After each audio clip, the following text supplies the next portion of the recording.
क्या हो जब मौत की ही मौत हो जाए। चौंक गए ना। लेकिन इतिहास में एक दिन ऐसा भी आया था जब स्वयं मृत्यु के देवता यमराज को अपने प्राण गंवाने पड़े थे और उनका काल बनकर आए थे, कालों के काल महाकाल, और वो भी सिर्फ अपने एक 16 साल के छोटे से भक्त की जान बचाने के लिए। ये रोंगटे खड़े कर देने वाली कहानी शुरू होती है महान शिव भक्त ऋषि मृकंडू और उनकी पत्नी से। उनके पास सब कुछ था सिवाय एक संतान के। महादेव की घोर तपस्या के बाद भोलेनाथ प्रकट तो हुए, लेकिन सामने एक बहुत बड़ा धर्म संकट रख दिया। उन्होंने पूछा, तुम्हें कैसा पुत्र चाहिए?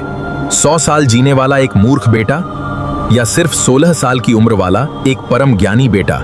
ऋषि ने भारी मन से कम उम्र वाले ज्ञानी बेटे को चुना। घर में किलकारियां गूंजी और नाम रखा गया मार्कंडेय। बालक मार्कंडेय का तेज किसी सूरज से कम नहीं था, लेकिन जैसे जैसे उसका 16वां जन्मदिन करीब आ रहा था, माता पिता के आंसू थमने का नाम नहीं ले रहे थे। जब उस नन्हे बालक को अपनी मौत की खौफनाक सच्चाई पता चली तो वो बिल्कुल नहीं घबराया। उसने मुस्कुराकर कहा, मैं उस महाकाल की शरण लूंगा जो नियति के पन्ने भी बदल सकते हैं। घर छोड़कर एक पवित्र नदी के तट पर पहुंचा। उसने अपने हाथों से मिट्टी का एक शिवलिंग बनाया और ऐसी समाधि ली कि तीनों लोक हिल गए। लगातार 3 दिन बीत गए। 16वें जन्मदिन की रात यमराज के दूत प्राण हरने आए, लेकिन उस बालक की भक्ति के तेज से अंधे होकर खाली हाथ लौट गए। अब क्रोध से आग बबूला होकर स्वयं यमराज अपना भयंकर कालपाश लेकर प्रकट हुए और गरजे, बालक तेरा समय पूरा हुआ। मौत को साक्षात सामने देख डरा हुआ मार्कंडेय शिवलिंग से लिपट गया। यमराज ने गुस्से में अपना फंदा फेंका और यहीं उनसे ब्रह्मांड की सबसे बड़ी भूल हो गई। वो फंदा बालक के गले के साथ साथ